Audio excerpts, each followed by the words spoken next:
Hoje a gente vai sentar no divã com o Diego Amorim, já que ele está chegando aí com uma análise psicológica aí da polarização, das referências de Lula e Bolsonaro e vice-versa, não é isso, Diego? Bom dia para você, boa semana.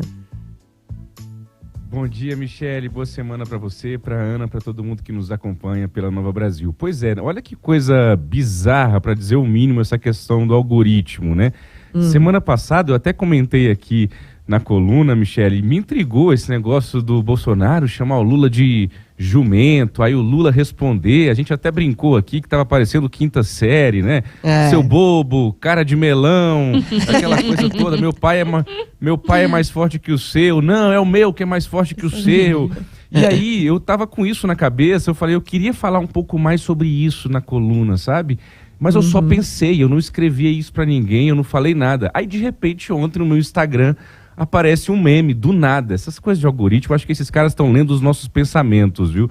Aí apareceu um meme pra mim do Lula e do Bolsonaro com inteligência artificial, um cantando pro outro Evidências, que é o hino brasileiro, né? Quando digo que deixei de te amar, é porque te amo. Aí o Bolsonaro responde, quando eu digo que não quero mais você. Aí eles começam a cantar um pro outro. Eu falei, caramba, como é que o Instagram sabe que eu tô pensando falar sobre isso na segunda-feira?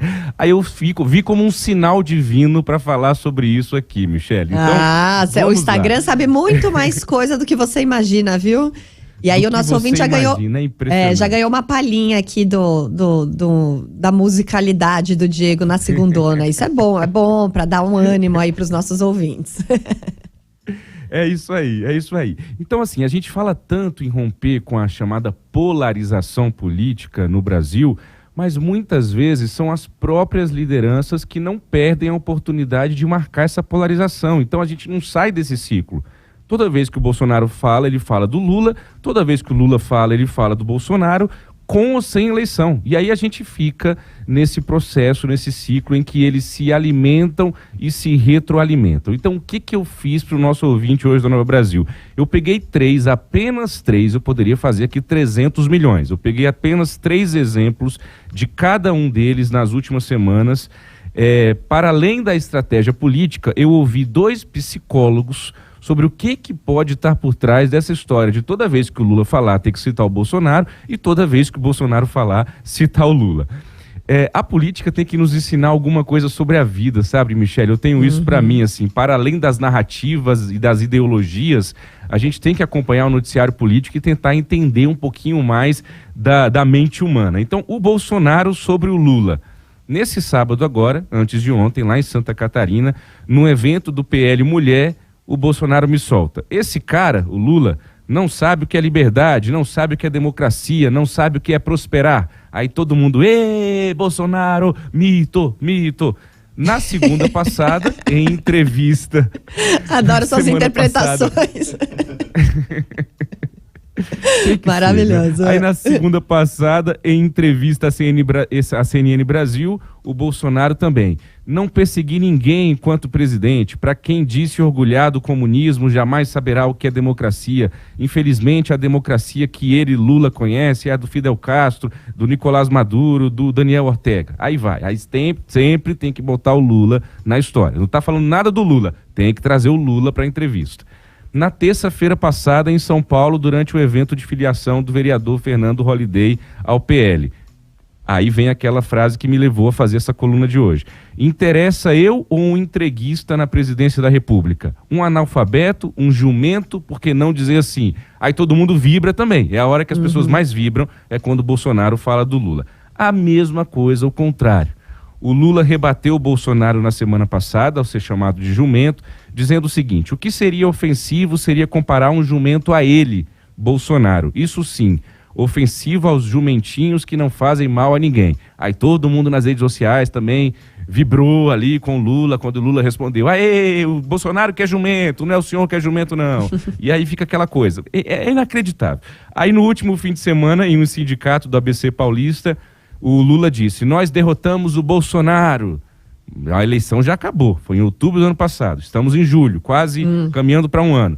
Nós derrotamos o Bolsonaro. Todo mundo sabe que o Lula derrotou o Bolsonaro, mas tem que fazer questão de dizer toda vez que fala, tem que falar do Bolsonaro.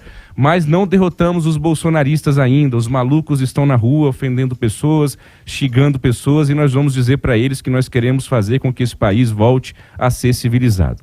E para concluir, em 29 de junho, em uma entrevista à Rádio Gaúcha, o Lula também. Nós não tivemos um cidadão aqui, o Sabidinho, que não quis aceitar o resultado eleitoral. Nós não tivemos aqui um cidadãozinho aqui que quis dar golpe no dia 8 de janeiro. Tem gente que não quer aceitar o resultado eleitoral. Isso em 29 de junho, o Lula falando de gente que não quer aceitar o resultado eleitoral de outubro do ano passado. Enfim, só trouxe 3 exemplos aqui. Repito, eu poderia trazer 70 exemplos das últimas semanas e dos últimos meses, porque é praticamente impossível um discurso do Lula em que ele não cite o Bolsonaro e um discurso do Bolsonaro em que ele não cite o Lula. Tem uma estratégia política aí por trás. Ano passado, meses anteriores às eleições, Michele, eu conversei com várias pessoas aqui em Brasília, deputados, senadores, presidentes de partido, e muitos lá atrás, ainda uns 6 meses antes das eleições, me diziam: Diego, não existe esse negócio de terceira via, é polarização, é Lula ou Bolsonaro, o Brasil não quer nada, esquece Moro, esquece Simone Tebet, esquece Ciro Gomes, as pessoas querem ou Lula ou Bolsonaro, ou Lula ou Bolsonaro. E eles tinham razão. Então, há uma estratégia política por trás de fazer essa marcação constante da polarização, mas tem também uma análise psicológica. Então eu conversei com 2 psicólogos clínicos, dos mais renomados aqui em Brasília, e eu falei: tem alguma explicação psicológica por trás disso? E aí eles me trouxeram 5 conceitos que eu vou pontuar bem rapidamente aqui. O primeiro é o de críticas ad hominem. E aí eu busquei os psicólogos para não falar besteira aqui, que eu sei que a nossa audiência tem muito psicólogo que nos acompanha. Críticas ad hominem, como forma de vencer, é quando determinada pessoa responde a um argumento com críticas negativas à pessoa e não ao conteúdo apresentado. Então não se discute ideias, não se discute debates, não se refuta o que o outro disse sobre aquilo. Se chama de jumento. Não, fulano é jumento. Fulano é analfabeto, fulano é isso, fulano é aquilo, fulano é corrupto, fulano é genocida. Não se debate as ideias. É personalizar, né, Diego? É você personificar, personalizar. Isso.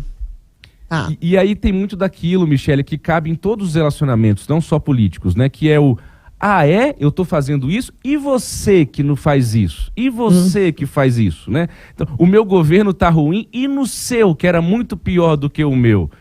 Economia, não sei o quê. E no seu governo? Então, fica sempre aquela coisa: não vou falar de mim, vamos falar de você. O problema é você, o problema não sou eu, nunca sou eu o problema é você, eu sou melhor do que você, né? Então, o primeiro conceito é esse: críticas ad hominem.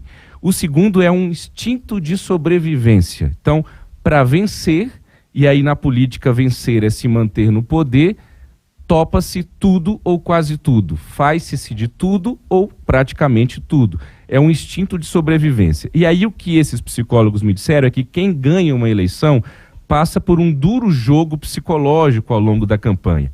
E na cabeça da pessoa que ganha, se ela foi eleita, deu certo. Então, se deu certo, ela mantém os discursos da campanha com o intuito de manter o que essa pessoa considera ser coerente. Então, se o Lula venceu a eleição falando na campanha inteira que ele era o anti-Bolsonaro, a oposição ao Bolsonaro, que tinha que derrotar o bolsonarismo e que o amor tinha que vencer o ódio, se ele ganhou, ele acha que esse discurso... esse discurso foi o vitorioso, foi o majoritário. Então, ele vai repetir isso ao longo dos 4 anos como uma forma de manter a coerência com aquilo que ele acreditava e que o levou a ser vitorioso. Terceiro conceito, comunicação violenta. Esse conceito está mais na moda aí, ultimamente tem muita gente escrevendo sobre isso, tem alguns livros falando sobre isso. Então, o que é a comunicação violenta? É aquele tipo que, por vezes, cria uma proximidade tão grande entre 2 pessoas que elas se esforçam em se separar uma da outra. O Lula e o Bolsonaro estão tão umbilicalmente ligados, porque um vai existindo em função do outro. Bolsonaro é eleito em razão do Lula, Lula é eleito em razão do Bolsonaro, e por aí vai, a gente não sai desse ciclo. E aí, para se separar, para ficar longe um do outro, já que eles estão muito perto, eles fazem isso anulando ou desqualificando o outro. E, mais uma vez, não o conteúdo, mas a pessoa, primeiramente, antes de qualquer coisa. Quarto conceito, para a gente caminhar para o fim, esse muita gente conhece, é o conceito da projeção. que é um mecanismo de defesa, que a psicologia diz que é quando as pessoas empregam inconscientemente para se proteger de sentimentos difíceis, projetam falhas, fraquezas e inseguranças em outros, porque aí você se isola e se protege da crítica, da autorreflexão genuína e da eventual transformação. A projeção, Michele, é quando você não consegue assumir responsabilidades ou falhas e está o tempo todo culpando os outros. Isso é fruto de uma personalidade narcisista. Olha, estou aprendendo aí, fui estudar psicologia. É a personalidade narcisista. É quando você jamais vai dizer, não, peraí, essa crítica é para mim, então deixa eu fazer uma avaliação aqui sobre o que eu estou fazendo. Ah, não, então se você recebe uma crítica então vocês estão com saudade do Bolsonaro. Eu ouvia muito isso no governo Bolsonaro. Quando a gente fazia alguma crítica, então você quer o Lula de volta? Não, não quero ninguém de volta, eu tô falando de você, eu não tô falando do Lula, eu tô falando desse momento, dessa realidade, desse fato. Não traz outra pessoa para essa história, eu não tô falando de outra pessoa, né? E para concluir, não é um conceito, é uma frase que é uma máxima da psicologia que diz o seguinte: quando Pedro fala do João, sabe-se mais do Pedro do que do João. Interessante isso, né? Então, quando o Lula fala do Bolsonaro, a gente sabe mais do Lula do que do Bolsonaro. Quando o Bolsonaro fala do Lula, a gente sabe mais do Bolsonaro do que do Lula. Essa é um pouco da análise psicológica que, com a ajuda de especialistas, Michele, eu trouxe para o nosso ouvinte aqui da Nova Brasil FM. Não, e muito bom. E muito do que você falava na minha cabeça, eu que, já fiz muitas reportagens, inclusive, sobre questão de até violência doméstica, sabe, Diego? O quanto a gente vê nesses componentes que você trouxe de questões relacionadas a relacionamentos amorosos e relacionamentos amorosos tóxicos, né? Impressionante como muitos desses componentes aí estão presentes também nessas outras vertentes de relacionamento que não são relacionamentos políticos. Como você disse, é a política nos ensinando um pouquinho mais sobre o ser humano e sobre as relações que a gente tem. Muito bom.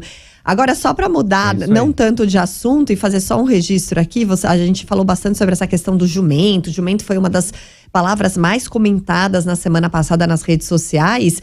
Só que vale a pena o nosso ouvinte entrar, se você inclusive procurar aí no seu buscador, no Google da vida, jumento, TH+, que é o nosso portal aqui, você vai se deparar com uma reportagem que a gente publicou e uma entrevista muito interessante que o Heródoto Barbeiro fez aqui na sexta-feira, no Jornal Nova Brasil, sobre a possível extinção, o risco de extinção dos jumentos. Ou seja, enquanto o pessoal fica brigando aí na quinta série, a gente tem um problema ambiental real aqui no Brasil, que é a extinção dos jumentos nordestinos. Inclusive, nesse fim de semana teve manifestação em algumas cidades, aqui em São Paulo, também na Avenida Paulista, denunciando o abatimento desmedido dos jumentos no Brasil, que são muito utilizados aí, principalmente para a medicina chinesa.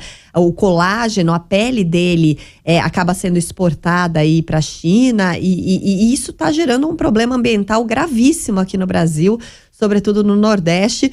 Então, a gente pode se ater aos problemas reais, né, dessa questão aí do jumento que foi tão falado e aproveitar e ajudar a endossar aí os movimentos pela preservação dos jumentos, que são bichinhos aí tão importantes, né, animais tão importantes da nossa brasilidade toda, do nosso Nordeste brasileiro.